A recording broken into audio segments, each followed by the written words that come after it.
Hey movie fans, ready to talk to you tonight about a movie that just came out this last weekend, The Kid Who Would Be King. I'm going to keep this review spoiler free, but do have some thoughts I want to share with you about it. Maybe help get you out there, help it out in the box office a little bit. The Kid Who Would Be King is a PG, family-friendly adventure, and so I want to share some things with you to help you get excited about it. From the trailer, we saw some promises of maybe some exciting action, but at the same time too, it also looked like it was definitely geared towards a younger demographic. And not that it isn't. I think that's great that they're able to keep it a PG movie that way. But in watching the movie, I really was pleasantly surprised with how its appeal seemed a lot broader than I first anticipated. And I think it did have a lot more reach to a general audience than I was thinking it was just from the trailer. So that's pretty cool. But what it basically is a repurposed new tale of the Sword and the Stone story, where we get our main character, his name's Alex, who is now the kid who would be king, who pulls out Excalibur and is able to lead his own round table to help fight off evil, led by an evil sorceress named Morgana.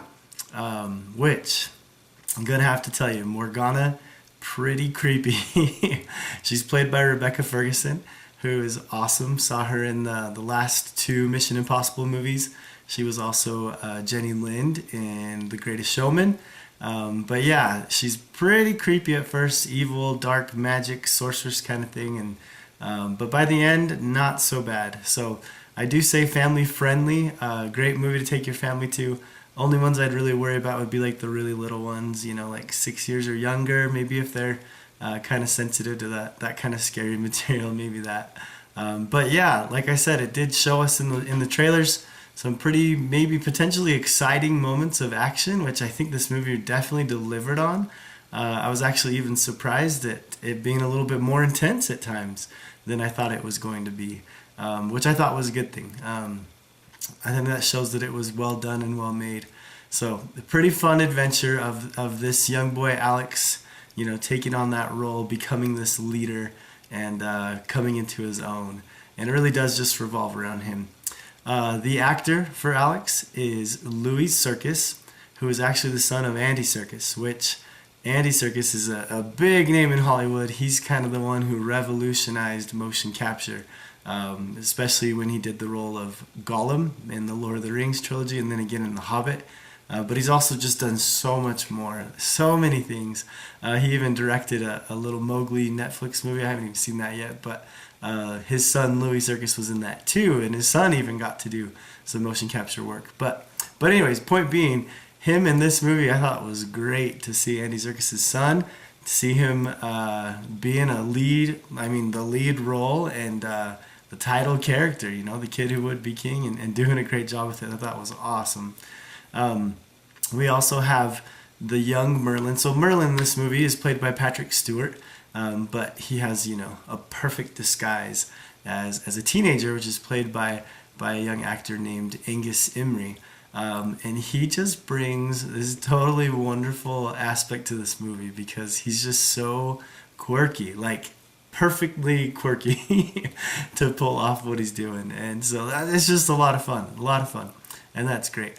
So very fun movie. It's a great adventure of Alex and these other teenagers that come along with him, and then his role in helping others get on board as they have to protect all of England, really, from Morgana bringing to life this army from the dead to come and fight and conquer. And some really cool, interesting aspects of the story there that I don't want to give away, but I think you should go check it out, and hope you'll have a lot of fun with it. And let me know. It's doing pretty well as far as reviews go. It's sitting at, last I checked, an 86% on Rotten Tomatoes. The top critics have it at an 87%. Also an 86% from Google users, and a B+ cinema score. So pretty solid entertainment. This time of year is not huge in the box office, so maybe shake off through that cold and get out there and go see a movie with some warm buttered popcorn and just go have fun with the kid who would be king. All right, that's what I got for you guys. I can't wait to see it again. Can't wait to be able to go take my kids to it. I think they're really gonna like it. So let me know what you think. Have a good one.